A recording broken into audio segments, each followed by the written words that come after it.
Kembali lagi bersama aku, Sela Anggraini, as mahasiswi rekam medis dan informasi kesehatan. Di video kali ini, aku bakal membahas materi perkuliahan, mata kuliah, pertukaran informasi di fasilitas kesehatan. Nah, jadi nggak usah berlama-lama lagi, kita langsung aja masuk ke pedianya. Check it out. Untuk materi pada bab 6 dan bab 7 itu membahas tentang keamanan dan privasi dalam SIK dan peran data analitik dalam SIK. Pengertian keamanan dan privasi dalam SIK. Keamanan dalam SIK adalah upaya perlindungan data pasien dan sistem informasi kesehatan dari ancaman cyber, akses tidak sah, dan pencurian data. Sedangkan privasi dalam SIK itu adalah hak pasien untuk menjaga kerahasiaan data medis mereka dan memastikan bahwa informasi pribadi hanya diakses oleh pihak yang berwenang. Ancaman dari keamanan dalam SIK, yang pertama itu ada serangan cyber seperti malware, ransomware, phishing. Terus yang kedua itu ada akses tidak sah oleh pihak yang tidak berkepentingan. Adapun prinsip keamanan dan privasi dalam SIK. Yang pertama itu ada confidentiality atau kerahasiaan. Data hanya dapat diakses oleh pihak yang berwenang. Terus yang kedua ada integrity atau integritas. Data harus akurat, lengkap, dan tidak boleh dimanipulasi.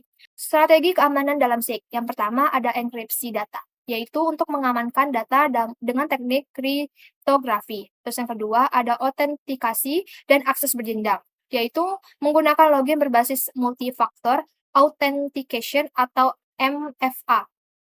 Regulasi dan standar keamanan data dalam SIK. Yang pertama ada HIPAA, yaitu Healthy Insurance Portability and Accountability Act, yaitu standar internasional untuk perlindungan data medis. Yang kedua, GDPR, yaitu General Data Protection Regulation, yaitu aturan perlindungan data di unit Eropa. Lanjut ke peran data analitik data dalam sistem informasi kesehatan atau SIK.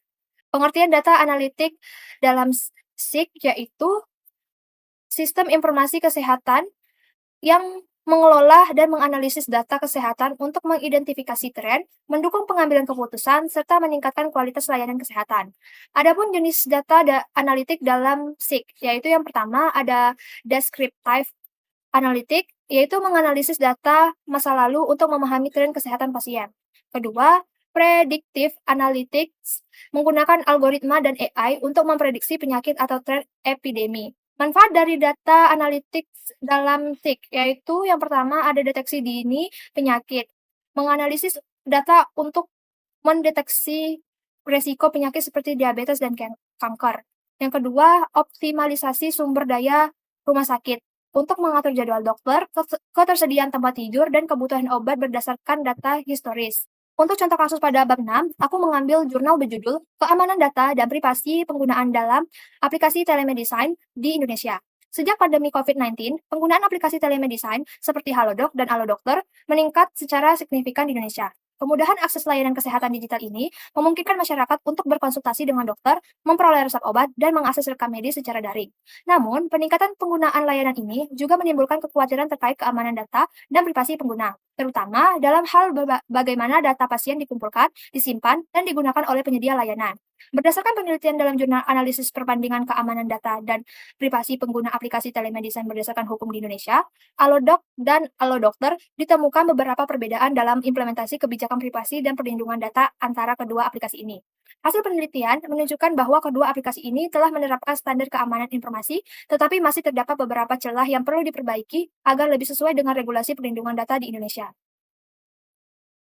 Untuk kasus pada bab 7, aku mengambil jurnal berjudul Penerapan Big Data dalam Kesehatan Masyarakat untuk Prediksi Penyakit Menular. Dalam beberapa tahun terakhir, penerapan Big Data dalam kesehatan masyarakat telah menjadi kunci dalam meningkatkan efektivitas sistem kesehatan, terutama dalam prediksi dan pencegahan penyakit menular. Salah satu contoh nyata adalah penggunaan Big Data Analitik dalam memprediksi penyebaran penyakit demam berdarah atau DBD di Indonesia. Demam berdarah merupakan salah satu penyakit menular yang sering mengalami lonjakan kasus terutama saat musim hujan, dengan tingkat kejadian yang bervariasi di berbagai daerah.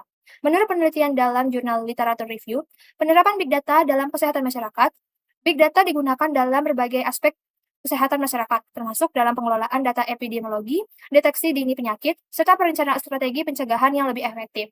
Salah satu studi yang dia analisis dalam jurnal ini menunjukkan bahwa integrasi data dari berbagai sumber seperti rekam medis elektronik atau RME, data cuaca, data populasi, dan laporan kasus penyakit memungkinkan pemerintah dan tenaga medis untuk memprediksi potensi wadah dengan lebih akurat. Sekian dari aku, semoga bermanfaat bagi kalian yang menonton dan see you di next video. Bye-bye!